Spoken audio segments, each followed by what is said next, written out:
everyone, in this video we will see complete solution of linear algebra part B.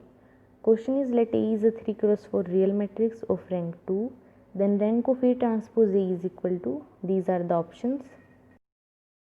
हमारे पास एक real matrix दे रखी है 3 into 4 जिसका rank 2 है और हमें रैंक बताना है A ट्रांसपोज A का। तो यहाँ हमारे पास डायरेक्ट रिजल्ट होता है in real rank of A is equal to rank of A transpose A. Rank of A में 2 दे रखा है तो rank of A transpose A भी 2 आ जाएगा।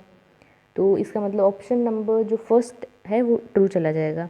लेकिन अगर क्वेश्चन में in place of real complex दिया होता तो ये रिजल्ट ट्रू नहीं होता, वो देख लेते हैं हम। अगर ए में ये मैट्रिक्स ले लूँ, ठीक है, तो इसका ट्रांसपोज ये हो जाएगा। ऑब्वियसली इस मैट्रिक्स का रैंक 1 है, ठीक है। अगर इस मैट्रिक्स को आयोटा से मल्टीप्लाई करेंगे तो ये बन जाएगी। इसका रैंक 1 है, ए ट्रांसपोज ए का देखते हैं, मल्टीप्लाई की तो हमें 0 मैट्रिक्स मिली, लेकिन इसका रैंक तो 0 आ गया।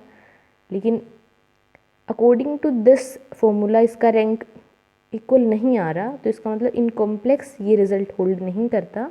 तो आप इस बात का ध्यान रखना। Next question is consider a quadratic form Q is equal to V transpose EV where A is this matrix and these are the options. Question में हम क्वाड्रेटिक फॉर्म के बारे में पढ़ेंगे। तो सबसे पहले जो कंसेप्ट्स यूज होंगे उन्हें देख लेते हैं।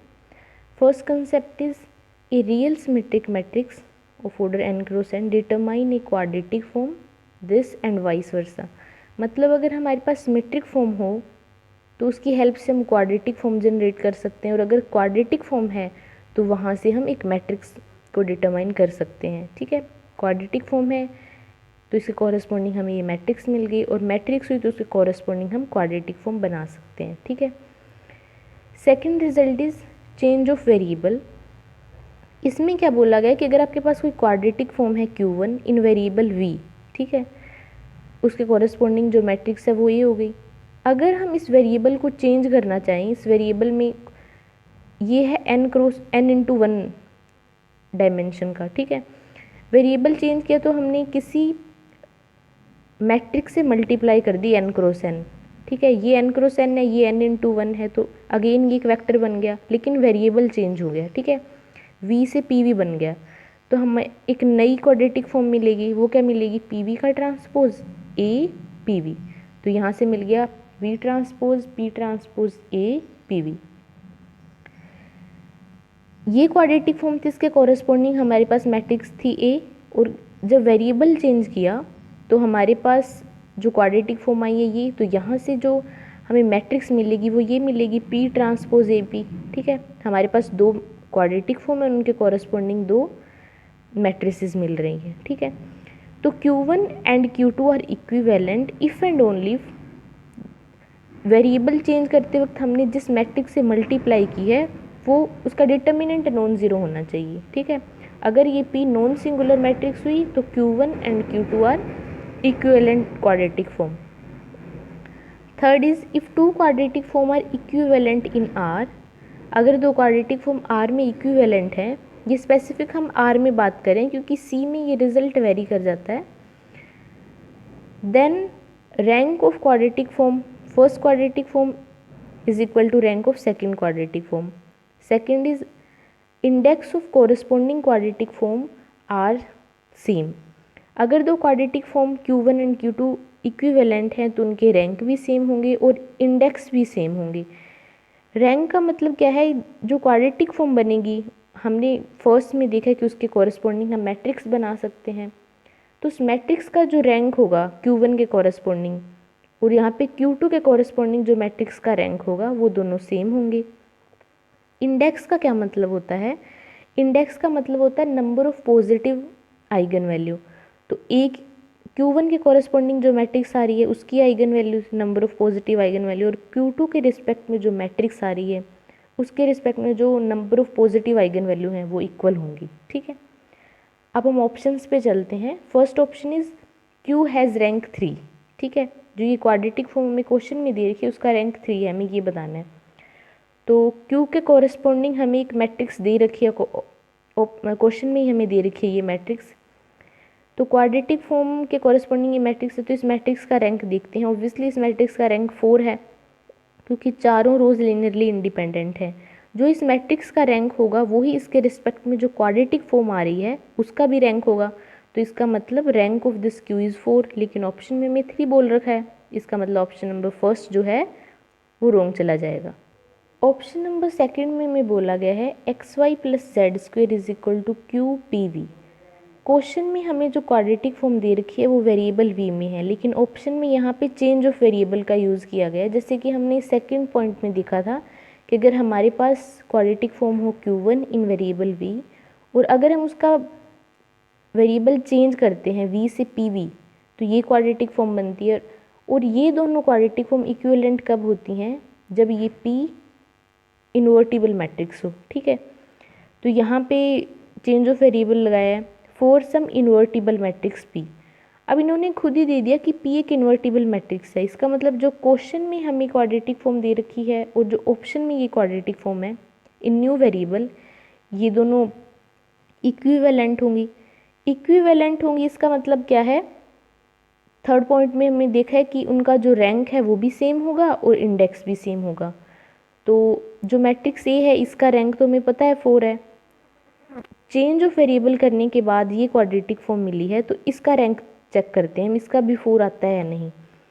तो इस क्वाड्रेटिक फॉर्म के कोरस्पॉन्डिंग जो मैट्रिक्स बनेगी वो देखते हैं हम। तो मैट्रिक्स कैसे बनाते हैं? जो स्क्वायर वाली क्वांटिटीज़ होती हैं उनको हम डायगोनल में पुट करते हैं। जैसे एक्स स्क्वायर नहीं है तो हमने 0 पुट कर दिया, वाई स्क्वायर नहीं है तो 0 पुट कर दिया, जेड स्क्वायर का कोफिशिएंट 1 है तो यहाँ 1 पुट कर दिया, और डब्ल्यू स्क्वायर का कोफिशिएंट नहीं है तो 0 पुट कर दिया। अब एक्स वाई का कोफिशिएंट 1 है तो एक्स वाई की प्लेस पे हाफ लिख दिया और वाई एक्स की प्लेस पे हाफ कर दिया, मतलब हाफ करके हमें लिखना होता है यहाँ पे। बाकी कोई कोफिशिएंट नहीं है तो बाकी सबको 0 0 पुट कर दिया। ठीक है, तो जो क्वेश्चन में हमें क्वाड्रेटिक फॉर्म दे रखी है उससे कॉरेस्पॉन्डिंग मैट्रिक्स का रैंक 4 दे रखा है। न्यू क्वाड्रेटिक फॉर्म के रिस्पेक्ट में जो मैट्रिक्स है वो हमने निकाल ली और उसका रैंक हमारे पास 3 है। ठीक है, तो लेकिन यहाँ पे सेकंड पॉइंट में तो मैं थर्ड पॉइंट में बोला गया था कि रैंक सेम आएगा अगर दो क्वाड्रेटिक फॉर्म इक्विवेलेंट हैं, लेकिन यहाँ पे तो रैंक सेम नहीं आ रहा। इस मैट्रिक्स का रैंक 3 आ रहा है लेकिन इस मैट्रिक्स का रैंक 4 आ रहा है। इसका मतलब ऑप्शन नंबर जो सेकंड है वो रॉन्ग चला जाएगा। अगेन ऑप्शन नंबर थर्ड में हमें चेंज ऑफ वेरिएबल की हेल्प से एक और क्वाड्रेटिक फॉर्म दे रखी है फॉर सम इन्वर्टिबल मैट्रिक्स। अब ये इन्वर्टिबल मैट्रिक्स है, इसका मतलब quadratic form in v variable जो कि क्वेश्चन में दे रखी है and quadratic form in p v, ये दोनों इक्विवेलेंट क्वाड्रेटिक फॉर्म होंगी। अगर ये इक्विवेलेंट है तो इनके कोरस्पॉन्डिंग जो मैट्रिसेस बनेंगी उनका रैंक सेम होगा और इंडेक्स भी सेम होगा। तो सबसे पहले हम रैंक चेक कर लेते हैं।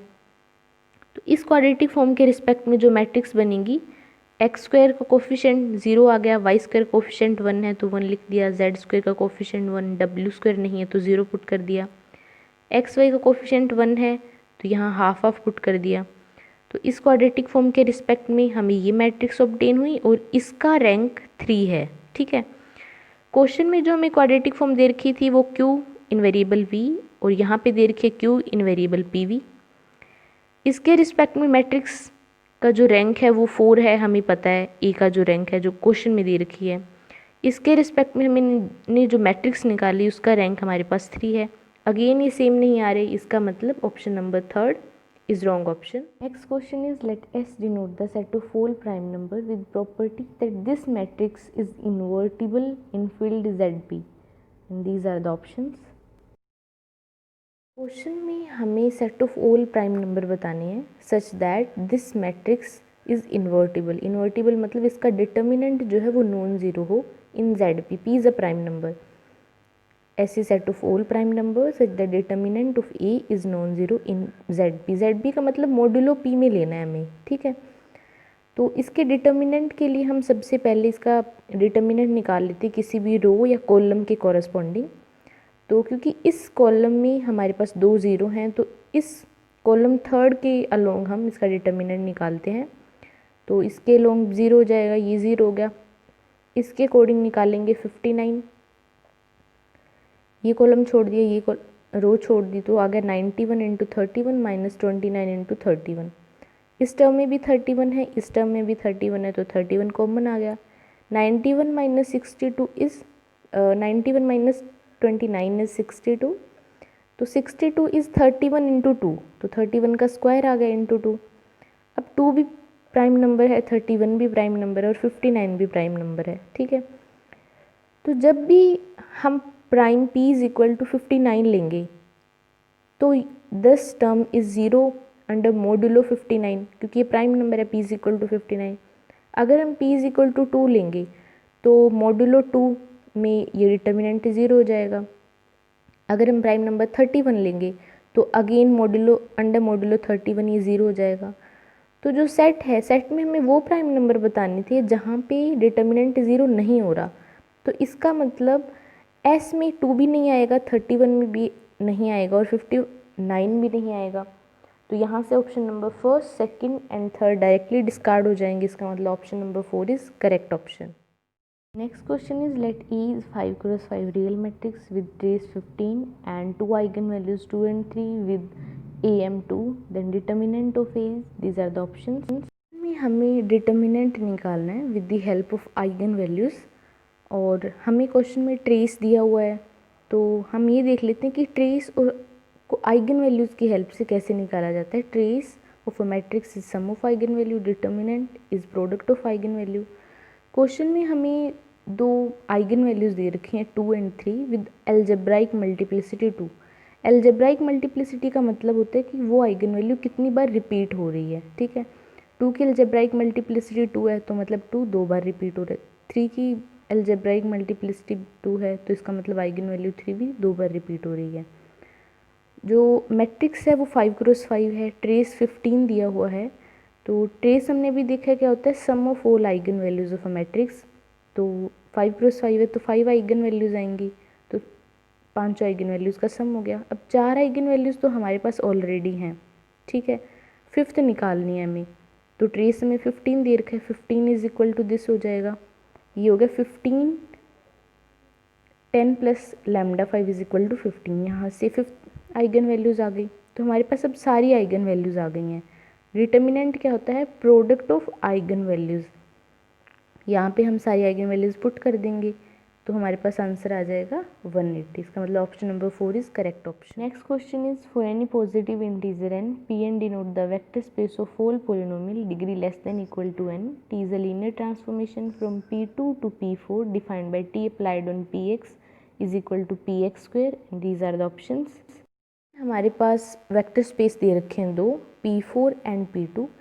P4 में वो सारे पॉलिनोमियल आते हैं such the degree of Px is less than equal to 4। P2 में वो पॉलिनोमियल आएंगे such the degree of polynomial is less than equal to 2, ठीक है। वो सारे पॉलिनोमियल जिनकी degree less than equal to 4 है वो इस फॉर्म के होंगे, और वो पॉलिनोमियल जिनकी degree less than equal to 2 है वो इस फॉर्म के होंगे, ठीक है। और कोफिशिएंट्स बिलोंग्स टू रियल। अब पोलिनोमियल इस फॉर्म के होंगे, मतलब इसके जो स्टैंडर्ड बेसिस हैं वो क्या होंगे, 1x x square x cube x raise to power 4, ठीक है। तो डायमेंशन ऑफ P4 क्या होगी, 5 आ गई। P2 के स्टैंडर्ड बेसिस ये होंगे, तो P2 की जो डायमेंशन है वो 3 आ गई। क्वेश्चन में हमें ट्रांसफॉर्मेशन दे रखी है P2 टू P4, मतलब dimension 3 to dimension 5 such that T applied on Px is equal to Px square, ठीक है। ऑप्शंस में हमें लिनियरिटी और dimension of range space of T के बारे में बात करनी है। Dimension of range space of T मतलब रैंक ऑफ टी। अब इस ट्रांसफॉर्मेशन के रैंक की बात करनी है तो इस ट्रांसफॉर्मेशन के कॉरस्पॉन्डिंग जो मैट्रिक्स मिलेगी उसके रैंक की बात करेंगे। तो जब भी हमें ट्रांसफॉर्मेशन दी होती है तो उसके कॉरस्पॉन्डिंग हम हमेशा एक मैट्रिक्स ऑब्टेन कर सकते हैं। ये रिजल्ट है, corresponding to each linear transformation there is matrix representation and vice versa. Transformation है तो हम मैट्रिक्स निकाल सकते हैं, और मैट्रिक्स रिप्रेजेंटेशन है तो उसकी हेल्प से लीनियर ट्रांसफॉर्मेशन ऑब्टेन कर सकते हैं, ठीक है। तो अब हमारे पास ट्रांसफॉर्मेशन है तो हम मैट्रिक्स निकालेंगे। मैट्रिक्स निकालने के लिए जो डोमेन में आपके पास वेक्टर स्पेस दिया हुआ है उसके बेसिस पे टी को अप्लाई करेंगे। तो P2 के बेसिस है 1x एक्स स्क्वायर, टी को अप्लाई किया हमें क्या मिलेगा 1, एक्स की प्लेस पे एक्स स्क्वायर हो जाएगा क्योंकि यहाँ पे एक्स की जगह एक्स स्क्वायर से रिप्लेस करना है, एक्स स्क्वायर की जगह x4 हो जाएगा। अब 1x² एंड x⁴ को जो P4 के बेसिस हैं उनके लीनियर कॉम्बिनेशन की फॉर्म में लिखना है। जैसे 1 को 1 × 1, 0 × x, 0 × x², 0 × x⁴ plus 0 × x⁴, यहाँ पे 3, यहाँ पे 4, ठीक है। इसी तरह से x² एंड x⁴ को हम P4 के स्टैंडर्ड बेसिस के लीनियर कॉम्बिनेशन की फॉर्म में लिख देंगे। तो यहाँ से हमें ये मैट्रिक्स मिलेगी 1 0 0 0 0 1, ये सारी 0 0 0 1 0 0 1, और इसी तरह से ये थर्ड। अगर हमारे पास जो ट्रांसफॉर्मेशन है वो Rn to Rm होती है, तो जो हमें मैट्रिक्स ऑब्टेन होती है वो m × n ऑर्डर की होती है। यहाँ पे ट्रांसफॉर्मेशन 5 जो ट्रांसफॉर्मेशन है वो वेक्टर स्पेस की डायमेंशन 3 to 5 से है, तो हमें जो मैट्रिक्स मिलेगी वो 5 × 3 ऑर्डर की मिलेगी, ठीक है। अब जो मैट्रिक्स ऑब्टेन हुई है इस ट्रांसफॉर्मेशन के रिस्पेक्ट में उसकी डायमेंशन 3 है, ठीक है। तो इसकी डायमेंशन 3 आ गई। इसका मतलब जो option number first and option number 3 हैं वो तो डायरेक्टली डिस्कार्ड हो जाएंगे। अब हमें इसकी लिनियरिटी की बात को चेक करना है। तो लिनियरिटी चेक करना बहुत आसान है। तो T अप्लाइड ऑन V1, एक वेक्टर ले लिया हमने यहाँ से और एक दूसरा वेक्टर ले लिया। अब अगेन जब इसको सिंप्लीफाई करेंगे तो हमें क्या मिल जाएगा, T applied on V1 plus T applied on V2। इसी तरह से सेम हम T applied on alpha times of V1 को चेक कर लेंगे। तो ये ट्रांसफॉर्मेशन लीनियर तो होगी। स्केलर मल्टीप्लिकेशन वाली चीज़ आप खुद चेक कर लेना, यहाँ पे मैंने V1 प्लस V2 वाली चीज़ चेक करी है। तो इसका मतलब ऑप्शन नंबर जो सेकंड है वो ट्रू चला जाएगा, क्योंकि फोर्थ में भी T is not linear transformation दिया हुआ है। Next is let A is a matrix such that A² is equal to A, which of the following statement is false. These are the options. इस question में हमें minimal polynomial के definition की requirement होगी, तो पहले वो देख लेते हैं। Minimal polynomial is smallest monic polynomial mx such that this polynomial annihilate a, मतलब जब इस पॉलिनोमियल में हम a को पुट करते हैं तो हमें 0 मिलेगा। If there exist another polynomial px such that px also annihilate a, then mx must divide px, ठीक है। ये चीज़ है। क्वेश्चन में हमें दे रखा है that matrix A satisfy A² is equal to A। यहाँ से हमें मिलेगा A² minus A is equal to 0। यहाँ से A हमने कॉमन ले लिया, ठीक है। हमें क्या मिल गया, A × A minus identity matrix is equal to 0। इसकी हेल्प से हमने एक पॉलिनोमियल बनाया Px x × x माइनस 1। जब इस पॉलिनोमियल में हम A को पुट करेंगे हमें क्या मिलेगा, A × A minus 1 which is equal to 0। इसका मतलब जो पॉलिनोमियल Px है वो A को एनिहिलेट कर रहा है, और जो इस मैट्रिक्स A का मिनिमल पॉलिनोमियल होगा वो भी A को एनिहिलेट करेगा। तो by definition of minimal polynomial mx must divide px, इसका मतलब mx must divide px। px क्या दे रखा है हमें, x × x माइनस 1। तो यहाँ पर mx के पास 3 ऑप्शन आ जाएंगे, या तो mx x होगा, या x माइनस 1 होगा, या ये होल टर्म होगी, ठीक है। तो 1 बाय 1 चेक करते हैं। अगर मिनिमल पॉलिनोमियल x हुआ तो हमें क्या ऑब्टेन होगा, क्योंकि मिनिमल मैट्रिक्स को ये पॉलिनोमियल एनिहिलेट कर देगा। mx is equal to a is equal to 0। इसका मतलब A इज़ अ 0 मैट्रिक्स। इसका मतलब जो मैट्रिक्स A है उसकी सारी आइगन वैल्यू 0 होंगी अगर मिनिमल पॉलिनोमियल ये हुआ तो। Second is minimal polynomial is x minus 1। Again ये मैट्रिक्स को एनिहिलेट कर देगा, तो यहाँ से हमें ऑब्टेन हुआ A is equal to identity matrix. लेकिन ये तो पॉसिबल नहीं, क्योंकि क्वेश्चन में हमें दिया हुआ है A is not equal to identity matrix, तो ये केस है वो डिस्कार्ड हो जाएगा। थर्ड हमें दे रखा है that minimal polynomial is x × x minus 1। तो अगेन अब देखो यहाँ पे मिनिमल पॉलिनोमियल के जो रूट्स होते हैं या फिर कैरेक्टरिस्टिक पॉलिनोमियल के जो रूट्स होते हैं वो आइगन वैल्यूज़ होती हैं। इस केस में हमारे पास आइगन वैल्यूज़ आई थी सारी आइगन वैल्यू 0। इस केस में हमारे पास आइगन वैल्यूज़ आ रही है 0 एंड 1, ठीक है। तो आइगन वैल्यूज़ या तो 0 आएंगी या 0 एंड 1 एक साथ आएंगी, ठीक है। लेकिन ऑप्शन नंबर 4 में हमें दे रखा है the eigen values of A are equal to 0, मतलब सारी आइगन वैल्यू 0 है। लेकिन ऐसा तो ज़रूरी नहीं है, इस केस में सारी 0 है और इस केस में 0 एंड 1 है। तो ऑप्शन नंबर 4 रॉन्ग हो गया। इसका मतलब option number 4 is correct option.